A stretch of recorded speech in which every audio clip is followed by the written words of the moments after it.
तो आज अपन स्टार्ट कर रहे हैं प्रोविजन फॉर डेप्रिसिएशन। लिख रहा है अपने पास मेथड ऑफ रिकॉर्डिंग डेप्रिसिएशन। दो तरह के मेथड होते हैं अपने पास, by charging to asset account और by creating provision for depreciation account. पहला मेथड क्या होता है, देखो जैसे मान लो 2020 की अपन बैलेंस शीट बना रहे हैं, 2020 की अपन बैलेंस शीट बना रहे हैं। ये अपनी होती है लायबिलिटी साइड, ये अपनी होती है एसेट साइड।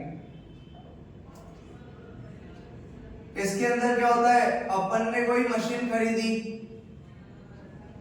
5 लाख रुपए की मान लो, और पहले साल का जो डेप्रिसिएशन बनता है वो बनता है 50,000 रुपए।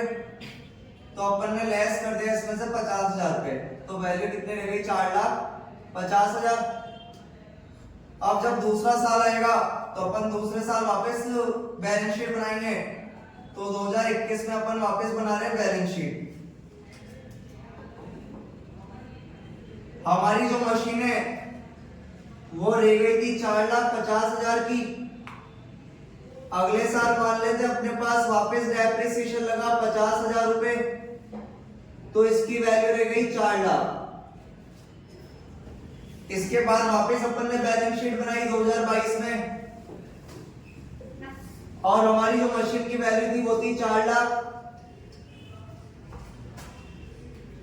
इसमें से अपन ने लेस कर दिया डेप्रिसिएशन 50,000 रुपए, तो मशीन की वैल्यू कितनी रह गई, 3,50,000। तो पहला मेथड तो ये है कि आप एसेट में से डेप्रिसिएशन को माइनस कर दो, और ये जो वैल्यू बचती ना, जैसे अपन ने पहली बार जो मशीन खरीदी थी, इसको अपन बोलते हैं परचेज प्राइस। इसको अपन कौन सी प्राइस बोलते हैं, परचेज प्राइस। परचेज प्राइस में से जब पहली बार अपन डेप्रिसिएशन माइनस कर देते हैं तो जो बची हुई वैल्यू होती है इसको अपन बोलते हैं रिटर्न डाउन वैल्यू, WDV बोलते हैं इसको, रिटर्न डाउन वैल्यू। फिर वापस अपन ने इसको यहाँ पे कैरी करा, इस पे डेप्रिसिएशन लगाया, तो वापस हमारे पास WDV बची, WDV यानी रिटर्न डाउन वैल्यू। फिर अपन ने वापस 4 लाख था, इसको यहाँ पर लिखा, डेप्रिसिएशन माइनस करा, तो हमारे पास वापस क्या आ गई, WDV आ गई। यानी पहला मेथड तो ये, अपन क्या कर रहे हैं, एसेट में से डेप्रिसिएशन माइनस कर रहे हैं और जो अमाउंट है उसको शो कर रहे हैं किस पे, WDV पे। दूसरा मेथड क्या होता है, अपन बैलेंस शीट बना रहे हैं 2020 की, ये हमारी एसेट साइड होती है और ये अपनी लायबिलिटी साइड होती है। यहां पर अपन ने मशीन लिखी, पहली बार अपन ने मशीन खरीदी थी 5 लाख, तो अपन ने यहाँ पर मशीन लिख दी कितने से, 5 लाख से। अब यहाँ पर अपन ने डेप्रिसिएशन लगाया था पहले साल कितना, 50,000। तो अपन क्या कर रहे हैं, यहाँ पर लायबिलिटी साइड लिख रहे हैं प्रोविजन फॉर डेप्रिसिएशन। कितना लिख दिया अपन ने, 50,000। यानी अपन ने डेप्रिसिएशन को यहाँ से माइनस नहीं करा, तो उसका क्या बना दिया, प्रोविजन। कौन सी साइड बनाया, लायबिलिटी साइड। वापस अपन बैलेंस शीट बनाएंगे 2021 की, तो यहां पर हमारी जो मशीन है कितनी कितनी थी, 5 लाख, तो अपन ने वापस कितनी लिखी है, 5 लाख ही लिखी है। अगले साल वापस जब अपन ने डेप्रिसिएशन लगाया था तो कितना लगा था, 50,000। तो यहां पर अपन लिख देंगे प्रोविजन फॉर डेप्रिसिएशन। पिछले साल कितना था, 50,000, और इस साल पे कितना लगा, 50,000। टोटल कितना हो गया, 1 लाख। टोटल कितना हो गया, 1 लाख। फिर अपन बैलेंस शीट बना रहे 2022 के लिए, तो अपन ने मशीन को लिखा एसेट साइड, और मशीन हमारी कितने की थी, 5 लाख। फिर अपने पास डेप्रिसिएशन लगेगा तो लिखेंगे अपन प्रोविजन फॉर डेप्रिसिएशन। 2 साल का कितना हो गया था, 1 लाख, और तीसरे साल पे कितना लगा था, 50,000। तो पिछले साल के 1 लाख और इस साल के 50,000, टोटल कितने हो गए, 1,50,000। टोटल मिला के बात ये, डेप्रिसिएशन को अपन दो तरह से बैलेंस शीट में लिख सकते हैं। एक तो अपन असेट में से क्या कर देते हैं, माइनस, तो हर साल क्या शो करते हैं, WDV, रिटर्न डाउन वैल्यू। या फिर क्या करो, अगर आपको अपनी एसेट को कम वैल्यू पे नहीं दिखाना है, जितने पे खरीदी उतने पे दिखाना है, जितने पे खरीदी उतनी पे दिखाना है, मतलब परचेज प्राइस पे दिखाना है। मतलब किस पे दिखाना है, परचेज प्राइस पर। और परचेज प्राइस को अपन और क्या बोलते हैं, कॉस्ट। यानी अगर आपको आपके एसेट को कॉस्ट में दिखाना है तो फिर आप लायबिलिटी साइड क्या लिखते हो, प्रोविजन फॉर डेप्रिसिएशन।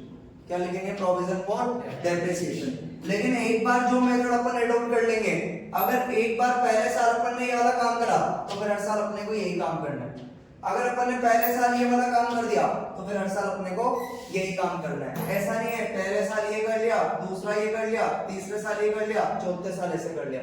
इससे क्या होगा, सामने वाला कंफ्यूज हो जाएगा, हमारा अकाउंटेंट भी और जो अकाउंट्स को पढ़ेगा वो भी। इसलिए अपन हर साल एक ही जैसा मेथड यूज करते हैं, या तो हर साल एसेट में से डेप्रिसिएशन को माइनस करेंगे, या फिर अपन क्या करेंगे, मशीन या फिर हमारी एसेट को दिखाएंगे कॉस्ट प्राइस पर और लायबिलिटी साइड क्या क्रिएट कर देंगे, प्रोविजन फॉर डेप्रिसिएशन। हर साल जो डेप्रिसिएशन लगता जाएगा वो इसमें जोड़ते जाएंगे। अगले साल लगा था 50,000, इसमें जोड़ दिया तो 1 लाख हो गया। फिर पिछले साल के 1 लाख में इस साल के 50,000 जोड़ दिए तो कितना हो गया, 1.5 लाख हो गया। तो यहाँ पर तो अपन ने डेप्रिसिएशन माइनस नहीं करा, क्योंकि अपन अपनी एसेट को किस पे शो कर रहे हैं, एस कॉस्ट प्राइस पर, और यहाँ पर कौन सी प्राइस पे शो कर रहे हैं, WDV प्राइस पर, रिटर्न ऑन वैल्यू। इसी के बारे में लिखेंगे अपन, आप लोग नोट करते जाओ, मैं नोट्स लिख रहा हूँ यहाँ पर, साथ में नोट करते जाना। पॉज कर दे इसको, पॉज करना बंद मत करना। तो अपन ने अभी डेप्रिसिएशन को रिकॉर्ड करने के मेथड देखे थे। एक मेथड तो हमारा था by charging to asset account. इसके अंदर अपन क्या करते हैं, हर साल एसेट में से क्या लेस कर देते हैं, डेप्रिसिएशन, और हमारे पास जो वैल्यू बचती है उसको क्या बोलते हैं अपन, रिटर्न डाउन वैल्यू, WDV। और by creating provision for depreciation में क्या था, उधर एसेट लिख दी थी अपन ने और लायबिलिटी साइड क्या लिख दिया था, प्रोविजन फॉर डेप्रिसिएशन। हर साल जो डेप्रिसिएशन इकट्ठा हो रहा था या लग रहा था पर उसके अंदर ऐड करते जा रहे थे, वही लिखना है हमारे पास, by charging to asset account. In this case, इस केस के अंदर provision for depreciation account is not maintained. By charging to asset account method के अंदर प्रोविजन फॉर डेप्रिसिएशन अकाउंट को अपन बनाते नहीं है, यानी मेंटेन नहीं करते, and depreciation is directly credited to asset account. Depreciation को अपन क्रेडिट कर देते हैं कौन से अकाउंट में, एसेट अकाउंट में। कैसे क्रेडिट करते हैं अपन, जैसे हमारे पास एंट्री होती है डेप्रिसिएशन लगाने की, depreciation account debit to asset account, depreciation account debit to asset account. तो जब अपन लेजर बनाएंगे एसेट अकाउंट की, तो एसेट के अंदर अपन डेप्रिसिएशन लिखेंगे। और मैंने आप लोगों को बताया जब भी अपन किसी भी चीज की लेजर बनाते हैं तो ये तो होती है टू वाली साइड और ये वाली होती है बाय वाली साइड। अपन एसेट अकाउंट बना रहे हैं तो एसेट से एसेट को हाइड कर देंगे, एसेट से एसेट को हाइड कर दिया तो क्या दिख रहा है, डेप्रिसिएशन। इसके आगे कुछ लिख रहा है क्या, नहीं, यानी इसके आगे क्या लिख रहा होगा, बाय। जिसके आगे कुछ नहीं लिखा होता उसके आगे अपन क्या मान लेते हैं, बाय, यानी अपन क्या लिख देंगे, बाय डेप्रिसिएशन। तो अपन ने एसेट अकाउंट में किसको क्रेडिट कर दिया, डेप्रिसिएशन को। डेप्रिसिएशन को अपन ने क्रेडिट कर दिया कौन सा अकाउंट में, एसेट अकाउंट। जब अपन क्या नहीं बनाते प्रोविजन फॉर डेप्रिसिएशन, तो अपन एसेट अकाउंट में क्रेडिट कर देते हैं किसको, डेप्रिसिएशन को।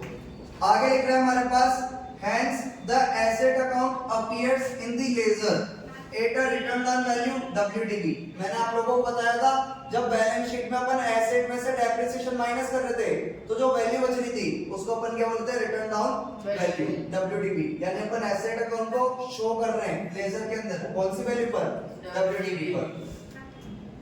दूसरा मेथड है हमारे पास, by creating provision for depreciation account. In such a case, इस केस के अंदर डेप्रिसिएशन इज क्रेडिटेड। डेप्रिसिएशन को अपन क्रेडिट करते हैं किसके अंदर, प्रोविजन फॉर डेप्रिसिएशन अकाउंट में। किसकी जगह क्रेडिट करते हैं, एसेट अकाउंट। पहले किसके अंदर क्रेडिट कर रहे थे अपन, एसेट के अंदर क्या कर रहे थे अपन, एसेट के अंदर डेप्रिसिएशन को क्या कर रहे थे अपन, क्रेडिट। कौन से अकाउंट के अंदर, एसेट अकाउंट के अंदर। एसेट अकाउंट के अंदर क्रेडिट कर रहे थे किसको, डेप्रिसिएशन को। लेकिन अब हमारा चल रहा है अपन मेंटेन कर रहे हैं प्रोविजन फॉर डेप्रिसिएशन, तो डेप्रिसिएशन को क्रेडिट करेंगे अपन प्रोविजन फॉर डेप्रिसिएशन में। किसमें क्रेडिट नहीं करेंगे अब, एसेट के अंदर। लिख रहा है hence asset account always appear in the ledger at its original cost. अपन ने जब ये वाला मेथड देखा था by creating provision for depreciation, तो हर साल मशीन कितने की चल रही थी, 4 लाख की, 5 लाख की, 5 लाख की, 5 लाख की और 5 लाख की। इस मेथड के अंदर हमारी एसेट हमेशा कौन सी प्राइस पे लिखी जाती है? और ओरिजिनल कॉस्ट पे या कॉस्ट पे। लिख रहा है हमारे पास the balance on the credit side of the provision for depreciation account shows the total amount of depreciation। अपन ने जब बनाया था यहाँ पर बैलेंस शीट, तो बैलेंस शीट के अंदर अपन लिखते जा रहे थे प्रोविजन फॉर डेप्रिसिएशन। पहले साल अपन ने कितना लिखा था? 50,000। दूसरे साल 50 प्लस 50 कितना हो गया था? 1 लाख। और तीसरे साल 1 लाख प्लस 50,000 कितना हो गया था? 1.5 lakh.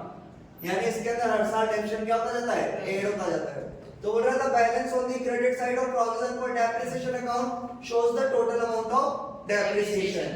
However when the asset is sold, जब अपन एसेट को बेच देंगे और डिस्कार्टेड, अगर वो एसेट बेकार हो गई है तो या तो उसको कबाड़े में फेंक देंगे या कबाड़े में बेच देंगे। तो या तो अपन ने एसेट बेच दियो या कबाड़े में फेंक दियो या बेच दियो। टोटल एक्यूमुलेटेड डेप्रिसिएशन अकाउंट, जो हमारा टोटल एक्यूमुलेटेड डेप्रिसिएशन होगा, जो हमारा टोटल एक्यूमुलेटेड डेप्रिसिएशन होगा, टोटल एक्यूमुलेटेड डेप्रिसिएशन कितना था हमारा? 1.5 लाख। इसको अपन ट्रांसफर कर देंगे क्रेडिट साइड, कौन से अकाउंट में? एसेट अकाउंट में। एंट्री बन जाएगी हमारे पास प्रोविजन फॉर डेप्रिसिएशन अकाउंट बोलो या एक्यूमुलेटेड डेप्रिसिएशन अकाउंट बोलो, बात एक ही है। इसके कितने नाम है? 2। जैसे मेरा यहाँ पर है विनय और घर पे गोलू, तो इसके भी 2 नाम है, प्रोविजन फॉर डेप्रिसिएशन और accumulated depreciation to asset account. तो अपन ने यहाँ पर एक्यूमुलेटेड डेप्रिसिएशन को जब उसको बेचना है या उसको फेंकना है तो क्रेडिट करना है कौन से अकाउंट में? एसेट अकाउंट में, जिसकी एंट्री हमारे पास provision for depreciation account debit या फिर accumulated depreciation account debit to asset account. तो ये तो थ्योरी थी। इसके अंदर बस अपने को देखना था फर्क क्या था। 2 तरह के मेथड देखे आज अपन ने, एक तो अपन एसेट अकाउंट से चार्ज करते हैं और एक बार लिखते हैं प्रोविजन फॉर डेप्रिसिएशन में। एसेट अकाउंट के अंदर हर साल एसेट की वैल्यू क्या होती जाती है? कम, इसलिए बची हुई वैल्यू को अपन क्या बोलते हैं? WDV, return down value. जबकि इसके अंदर एसेट की वैल्यू हमेशा क्या रहती है? एक जैसी, क्योंकि अपन एसेट को कौन सी प्राइस पे शो करते हैं? कॉस्ट प्राइस पे। और एक ही एंट्री याद करनी है अपने को, provision for depreciation account debit to asset account. एक ये वाली बात याद रखनी है, अगर एसेट को बेचते या फेंकते हैं तो उसको अपन को एक्यूमुलेटेड डेप्रिसिएशन को ट्रांसफर करना है एसेट अकाउंट के क्रेडिट साइड। ठीक है, बाकी प्रैक्टिकल कल से देखेंगे। आज के लिए इतना ही।